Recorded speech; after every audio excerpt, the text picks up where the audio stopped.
Salatu wassalamu ala alihi wa sahbihi ajma'in amma ba'du. Qala musannifu rahimahullah ta'ala wa fa'ana bihi wa bil fid darini amin. Wa kullu ma lam yattasil bihali isnaduhu munqati'ul awsali. Setiap hadis yang di sana memang tidak mutasil dalam kondisi apapun, bagaimanapun bentuknya, yang penting di sana tidak tersambung sanadnya, namanya munqati'ul awsal. Hadis munqati. Ya, munqati'ul awsal ini artinya adalah yang memang tidak tersambung. Ini adalah pengertian yang disampaikan oleh Ibnu Abdul Bar, ya, bisa dilihat itu di keterangannya. Tapi yang masyhur namanya hadis munqati adalah hadis yang memang di sana rawinya tidak tersambung di level sebelum sahabat dalam satu waktu atau dalam satu tempat. Wal awal aqrabu lil makna al-lughawi. Munqati yang pertama itu lebih dekat dengan praktek makna lughawi. Karena ingkito itu didul ittisal. Wa wa'amu lisidkihi alal mu'allaq wal mursal wal mu'dal lakinasani aktsar istimalan. Pengertian pertama itu lebih umum karena bisa diaplikasikan hadis mu'allaq, hadis mursal dan hadis mu'dal. Tapi pengertian yang kedua yakni keterputusan sebelum level sahabat ini lebih sering diaplikasikan. Munqati itu termasuk sifatnya isnad, sedangkan matu itu sifatnya matan. Kenapa? Ya mengacu matan itu langsung dinisbahkan kepada level selain Rasul dan sahabi gitu ya. Hadis munqati hukumnya dhaif kecuali menurut Imam Malik rahimahullahu taala. Berikutnya ada hadis mu'dal. Wal mu'dalu sakitu min husnani. Hadis mu'dal itu adalah hadis yang di sana gugur dua orang. Ya. Hadis yang gugur dua orang. Tentu saja nilai keguguran ini ala tawali sebagai sinambungan. Ya, muncul diputus dua orang atau lebih min ayu maudin di level manapun itu. Umpama sahabi dan tabi'in, tabi'in dan tabi'in, ya. Awisnani qoblahuma atau level di bawah itu. Lakin bisyari tawali sakitain. Tapi dengan syarat yang gugur itu memang berurutan. Itu pengertian tentang hadis mu'dal. Contohnya hadis yang diriwayatkan Imam Malik dalam kitab Muwatta, beliau mengatakan an Abu Hurairah. Ini mu'dal. Karena sebenarnya Imam Malik di sana di satu riwayat sanadnya menyampaikannya secara mutasil dari Muhammad bin Ajlan dari ayahnya. Dari sini kita bisa mengerti bahwasanya di sana jalur sanadnya terputus dua orang. Termasuk daripada hadis dhaif, hadis mu'dal ini. Berikutnya hadis mudalas, ma'ata mudalasan nau'ani. Hadis mudalas itu ada dua konsep. Yang pertama al-awal iskotul syekhi. Jadi disebut dengan tadlisul isnad. Praktik ketika seorang rawi tidak menyebutkan nama gurunya, melainkan langsung loncat ke guru-gurunya. Ya, atau dari orang yang di atas itu yang semasa untuk si rawi tersebut. Nah, ia sandarkan itu dengan lafadz yang memang tidak menunjukkan nilai ittisal supaya dia tidak dianggap bohong. Jadi ia menyampaikan dari orang dua level di atasnya katakan ya, jadi gurunya guru, tapi tidak menggunakan lafadz yang menunjukkan nilai mutasil supaya tidak masuk dalam kategori bohong. Nah, ini namanya isqat li syekh atau tadlisul syuyukh. Tadlisul isnad ya. Tadlisul isnad.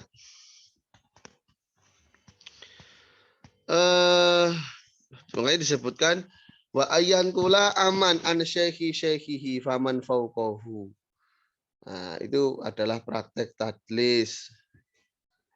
Bisa dengan an, bisa dengan an. Jadi tidak menyebutkan redaksi penyampaiannya tapi langsung menggunakan an ataupun an.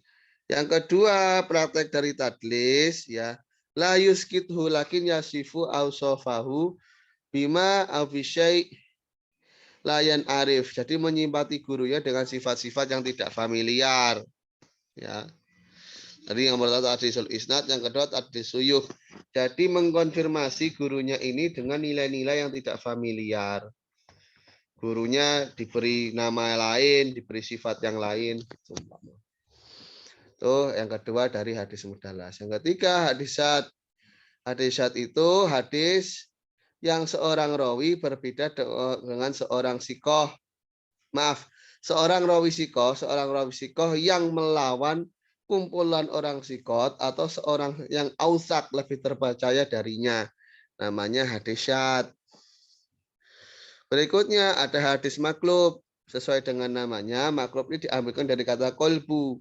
Bahwa tabilu syai' bi akhir alal wajhil ati. Jadi menukar satu dengan hal yang lain. Maklub ini ada dua macam. Wal maklub kismani. Ya.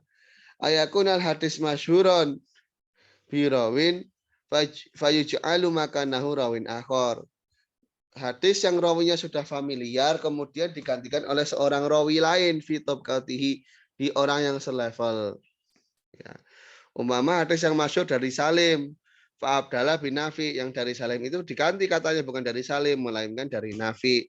Ibtalu rawin ma bi rawin kismu, itu bagian yang pertama. Yang kedua qalbu isnadin limat nikismu. Nah, versi yang kedua itu menukar-nukar antara satu sanad matan dengan sanad matan yang lain.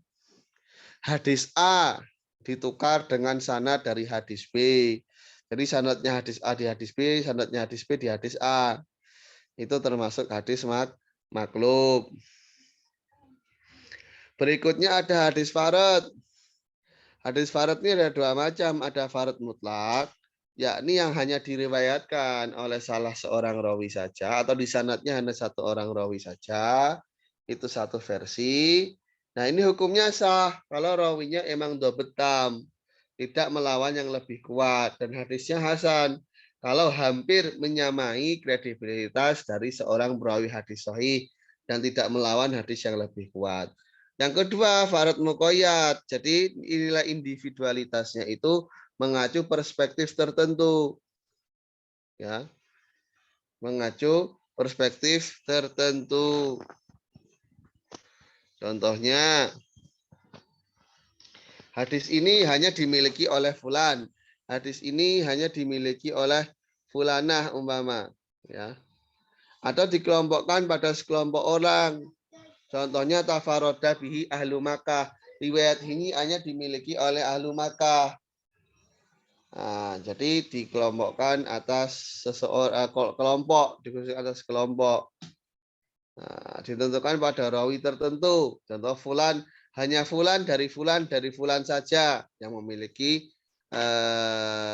kasus ini. Bedanya dengan yang pertama, lan yarwi thiqatun ila domroh. Jadi dalam perspektif thiqah, itu yang hanya domroh saja yang punya riwayat ini, yang thiqah yang lain tidak punya.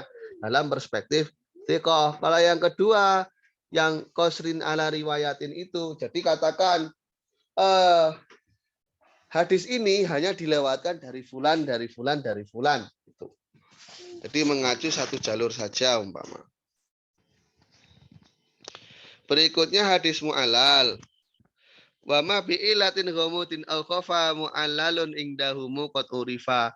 Hadis yang di sana terdapat penyakit yang samar, penyakit yang ada problem, ada penyakit dalamnya gitu ya.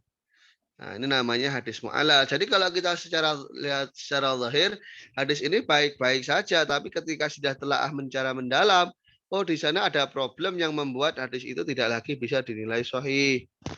Namanya hadis mu'alal. Berikutnya hadis mutharib. Wa dzuktilafi sanadin au matni mutharibun inda ulail fanni. Mutharib itu artinya kacau atau rumit.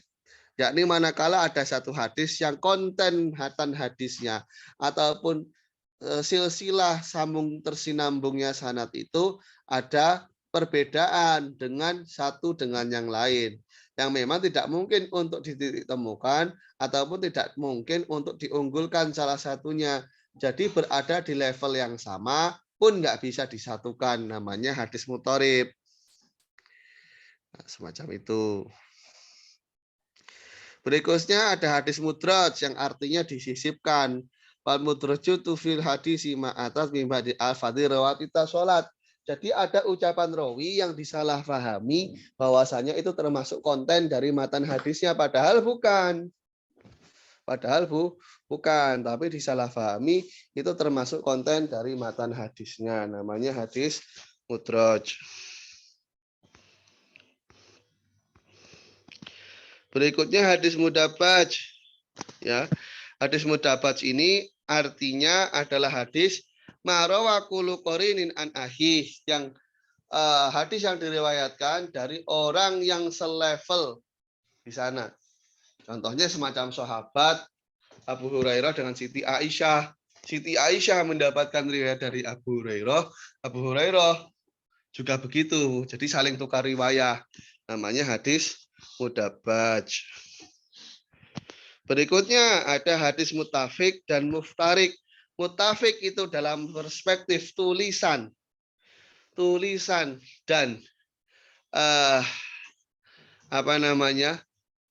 tulisan dan pelafalannya itu sama. Ya, tulisan dan pelafalannya itu sama, namun ternyata sosok orangnya itu berbeda. Ya. Jadi contohnya kayak nama Khalil bin Ahmad itu ada 6 orang.